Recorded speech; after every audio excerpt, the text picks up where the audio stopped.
In this video, I'll show you where to find the OBD port, the VIN number, and the paint color code on a BMW X1 E84. First, the OBD port.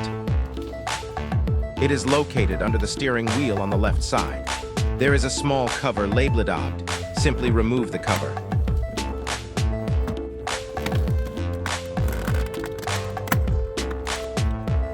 And you will see the OBD connector.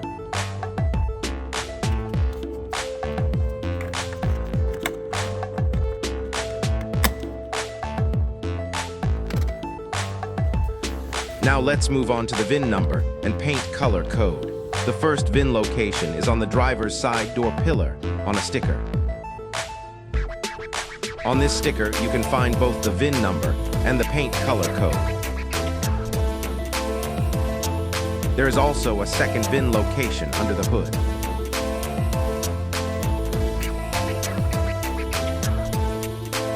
It is located on top of the shock tower, right here. And that's it. For more quick car location guides and repair tips, check out my channel.